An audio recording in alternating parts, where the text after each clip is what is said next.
y haciéndole promesa a los cardenales, diciéndole, mira, si ustedes me eligen a mí como papa, ustedes van a salir muy bien. Ustedes van a ocupar unas posiciones de privilegio extraordinarias. Y desde luego, pues los cardenales le creyeron el cuento porque pues él les hacía buenos regalos, le hacía favores económicos, y cuando lo eligen como papa, se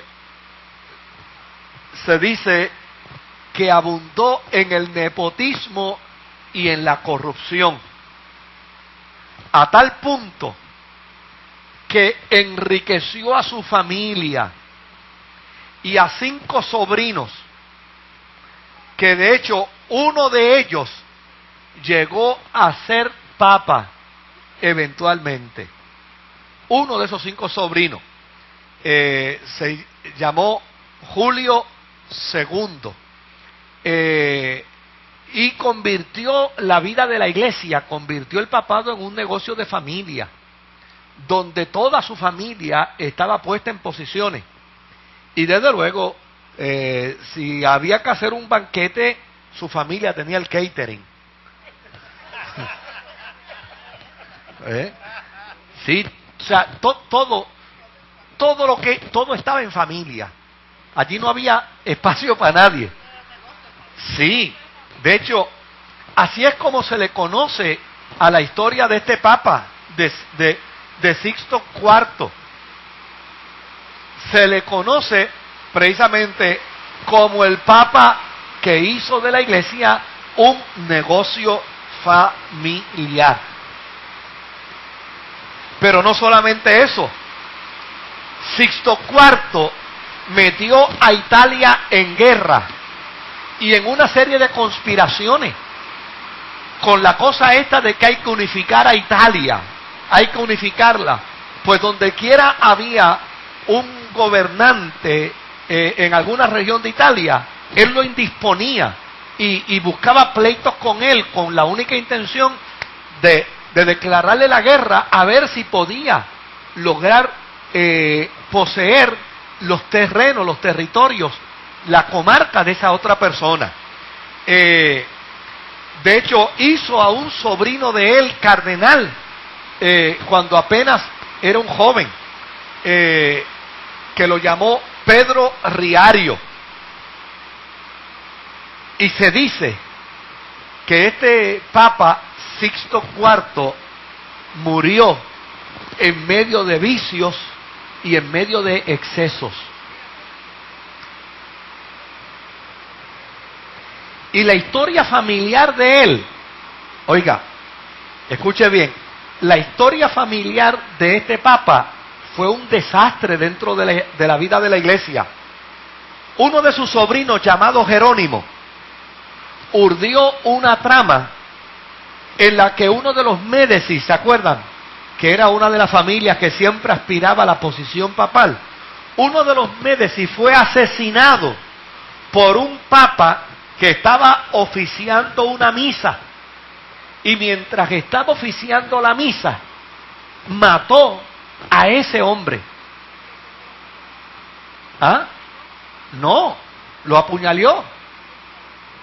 Ahora, fíjese lo que sucedió. Cuando la familia de los Médici se enteraron que él había sido asesinado por el sacerdote que estaba oficiando la misa, fueron y buscaron al sacerdote, lo ahorcaron en venganza. Y desde luego, los Médici vinieron y llana y sencillamente anunciaron que se habían vengado. Pues cuando anunciaron que se habían vengado, el Papa Sixto IV excomulgó a toda la ciudad de Florencia y le declaró la guerra a la gente de Florencia. O sea, usted oye eso, usted dice, pero ¿y qué es esto? Imagínense, nosotros hemos transitado por la historia de la iglesia desde el primer siglo, segundo siglo, tercer siglo, ¿verdad? Y vimos en el primer siglo una iglesia floreciente. Fueron y buscaron al sacerdote, lo ahorcaron en venganza.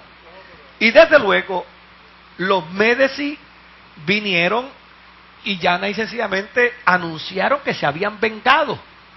Pues cuando anunciaron que al imperio no adoraremos al César, y decidió y escogió mejor el martirio, y vimos esa iglesia en el segundo siglo, en el tercer siglo, viviendo el martirio donde miles y miles y miles de cristianos murieron siendo martirizados.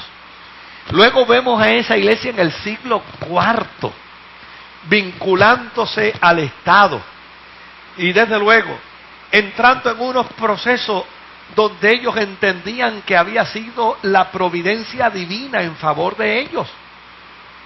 Usted no tenga la menor duda de que los que interpretaron el Apocalipsis en el siglo IV lo interpretaron como un cumplimiento del Apocalipsis, donde al final Dios le entregó a la iglesia el imperio.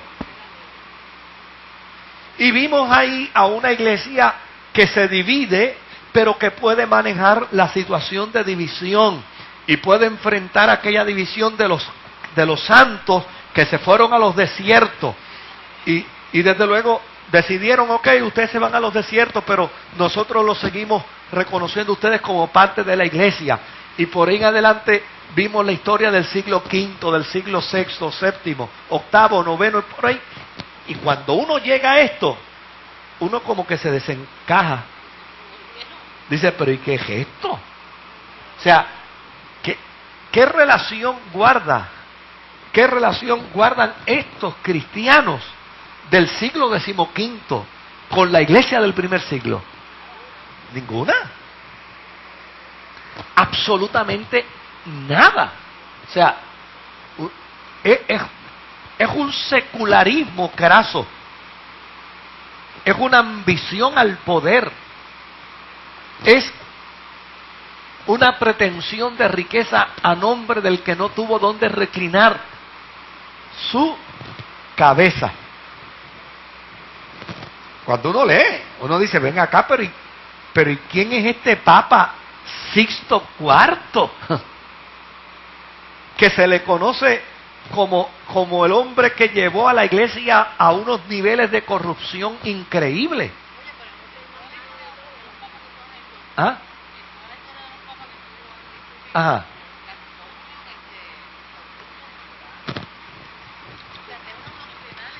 Bueno, a excepción de los papas del siglo XI, del siglo XII, que sí habían unos que cometían errores, pero otros eran asertivos. No, desde luego. No, era producto de unos teólogos y demás. Sí, claro que sí. Pero no podemos negar el hecho de que esta es la peor época. O sea, la Edad Media es la peor época.